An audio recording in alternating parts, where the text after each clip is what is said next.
जय हिंद आप सभी लोगों को। कैसे हैं आप सभी लोग? देखिए, आज बहुत ही इम्पोर्टेंट एक्ट के बारे में हम लोग बात करने वाले हैं और वो है सबसे खतरनाक और विवादास्पद कानून यानी मीसा एक्ट। इसका देखिए पूरा नाम है maintenance of internal security act यानी आंतरिक सुरक्षा अधिनियम। ये देखिए 1971 में भारतीय संसद द्वारा पारित एक बहुत ही विवादास्पद कानून माना जाता है। कारण ये है कि देखिए इसके अंतर्गत सरकार को आवश्यकता से ज़्यादा अधिकार दे दिए गए थे और इसी का एक कारण बना कि सरकार ने इसका बहुत ज़्यादा मिसयूज किया। और ये कानून संविधान पर एक ऐसा काला दाग माना जाता है कि जिसे कितनी भी सरकारें बदल जाएं लेकिन इस काले दाग को मिटा नहीं सकती। ये देखिए मीसा एक्ट आखिर बनाया क्यों गया था? तो देखिए जैसा कि मैंने इसकी बताया भी है कि आंतरिक सुरक्षा अधिनियम है, ये maintenance of internal security act. तो देखिए ये किसी देश की सीमाओं के भीतर गैर कानूनी गतिविधियों पर रोक लगाने हेतु बनाया गया था। देखिए सबसे पहले तो हम ये जान लें कि ये जो मीसा एक्ट है, ये जो इंटरनल एक्ट है मेंटेनेंस, ये देखिए एक निवारक निरोध है।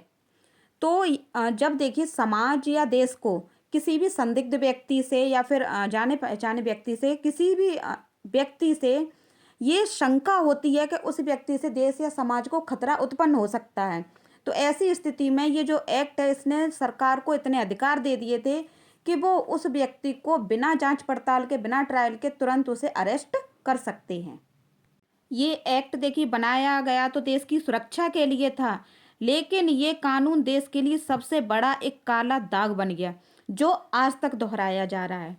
क्योंकि देखिए इंदिरा गांधी ने इस मीसा एक्ट का बहुत ही गलत प्रयोग किया। बात उस समय की है जब 1975 में इंदिरा गांधी प्रधानमंत्री के पद पर थी। और देखिए 12 जून 1975 को इलाहाबाद उच्च न्यायालय ने इन्हें दोषी पाया और 6 साल के लिए पद से बेदखल कर दिया। उन पर लगभग 14 आरोप भी सिद्ध हुए, जिनमें से देखिए वोटरों को घूस देना, सरकारी मशीन का गलत प्रयोग करना यानी ईवीएम जिससे कि हम वोट डालते हैं उसका गलत प्रयोग करना, एवं सरकारी संसाधनों का गलत प्रयोग करना। ये 3 कारण मुख्य माने जाते हैं। उन पर लगभग 14 आरोप तो सिद्ध हुए, लेकिन इंदिरा गांधी कहाँ मानने वाली थी भाई। उन्होंने तो एक भी आरोप को मानने से इनकार कर दिया। और इसी के 12 दिन बाद लगभग 24 जून 1975 को सुप्रीम कोर्ट ने ये आदेश तो बरकरार रखा कि आप 6 साल के लिए पद से बेदखल कर दी जाएंगी, लेकिन प्रेजेंट में वो उस टाइम प्रधानमंत्री थी, तो उन्होंने उनकी कुर्सी उन्हें वापस दे दी, उन्हें कुर्सी पर बैठने की इजाज़त दे दी। और देखिए शातिर दिमाग इंदिरा गांधी ने तुरंत अगले ही दिन 25 जून 1975 की रात 3 बजे तत्कालिक जो राष्ट्रपति थे उस टाइम के फखरुद्दीन अली अहमद के साथ मिलकर संविधान के अनुच्छेद 352 के तहत उन्होंने पूरे देश भर में आपातकाल की घोषणा करवा दी। वो जानती थी क्योंकि अगर आपातकालीन घोषणा हो जाएगी तो ऐसे में किसी भी व्यक्ति को देखिए अपनी आवाज़ उठाने की इजाज़त नहीं होती है और उन्हें जो इलेक्शन है वो जीतना आसान हो जाएगा। स्वतंत्र भारत के इतिहास में देखिए ये सबसे विवादास्पद और लोकतांत्रिक काल माना जाता है। कारण ये था कि देखिए आपातकाल में चुनाव तो स्थगित हो गए थे और नागरिक अधिकारों को पूरी तरीके से खत्म करके अपनी सरकार मनमानी कर रही थी। जो संपत्ति थी लोगों की वो भी किसी न किसी बहाने से वो लोग जब्त कर लेते, तलाशी के बहाने।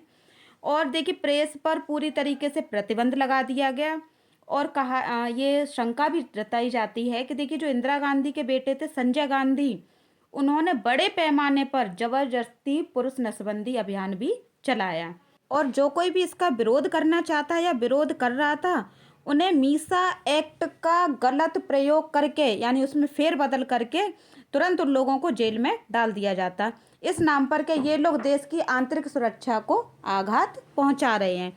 तो देखिए इस तरीके से काफ़ी लोगों को लगभग ये शंका जताई जाती है कि लगभग 1.5 लाख लोगों को यानी 1,40,000 लोगों को जेल में डाल दिया गया। उनमें से देखिए मुख्य लोग हैं जयप्रकाश नारायण हैं, मोरारजी देसाई, अटल बिहारी वाजपेयी जी हैं, लालू प्रसाद यादव भी थे, लाल कृष्ण आडवाणी और शरद यादव। इस तरीके से लगभग 1.5 लाख लोग जेल में जा चुके थे। देखिए उस समय ये कहा भी जाता है कि जिस वक्त मीसा एक्ट ये लगा था और लालू प्रसाद यादव जेल में थे, उसी वक्त उनकी बड़ी बेटी मीसा का जन्म भी हुआ था। तो उसी मीसा एक्ट की याद में उन्होंने अपनी बेटी का नाम भी मीसा ही रख लिया। ये मीसा एक्ट का देखिए इतना ज़्यादा गलत प्रयोग किया गया था कि इसी एक्ट के कारण भारतीय जनता जो थी, भारत की जो जनता थी, उसे बहुत कुछ झेलना पड़ा था। और देखिए इस मीसा एक्ट को इसी के कारण भारत के संविधान पर एक काला धब्बा माना जाता है। वैसे तो देखिए भारत का संविधान बहुत उच्च लिखा हुआ है, लेकिन कुछ राजनेताओं के कारण इस भारत के संविधान पर एक दाग लग गया, जिसे वास्तव में आने वाली सदियां भी मिटा नहीं सकती। ये आपातकाल का जो सिलसिला था, देखिए ये भी जल्दी खत्म नहीं हुआ था कोई। लगभग पूरे 21 महीने यानी 1 साल 9 महीने तक ये आपातकाल लगा रहा था।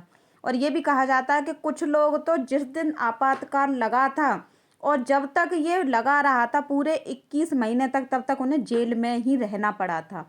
ये देखिए आपातकाल 21 मार्च 1977 को ये आपातकाल खत्म हुआ और 24 मार्च 1977 को भारत को एक नया प्रधानमंत्री मोरारजी देसाई के रूप में मिला। ये जो देखिए मोरारजी देसाई हैं, ये भारत के चौथे प्रधानमंत्री माने जाते हैं। और देखिए इन्होंने 2 सर्वोच्च सम्मान भी प्राप्त किए हैं। भारत की तरफ से देखिए ये भारत रत्न प्राप्त किया है इन्होंने, और पाकिस्तान की तरफ से निशान ए पाकिस्तान। अब तक यही देखिए इकलौते प्रधानमंत्री माने जाते हैं जिन्होंने 2 सर्वोच्च सम्मान प्राप्त किए हैं। अंग्रेजों ने ही पहले ही इतने घाव दे दिए थे कि वास्तव में लोग संभल नहीं पा रहे थे।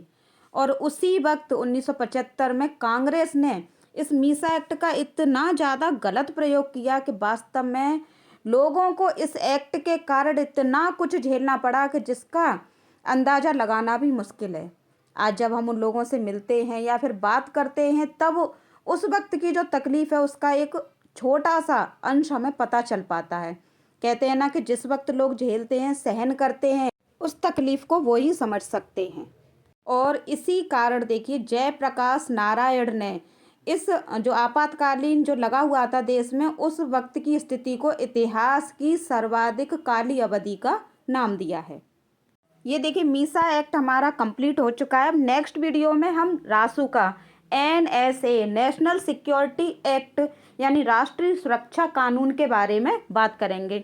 आज देखिए प्रत्येक एग्जाम में संविधान से सबसे ज़्यादा क्वेश्चन पूछे जाते हैं, इसलिए संविधान का हर टॉपिक आपको अच्छे से माइंड में सेट कर लेना है। और देखिए आज का टॉपिक आपको कैसा लगा, मज़ेदार लगा, ज़ोरदार लगा, तो वीडियो को एक लाइक करना बिल्कुल ना भूलें। और ईमानदारी से अगर किसी भी एग्ज़ाम की तैयारी कर रहे हैं तो हमारे चैनल जॉब पैरामाउंट को अभी कभी सब्सक्राइब ज़रूर कर लें। धन्यवाद।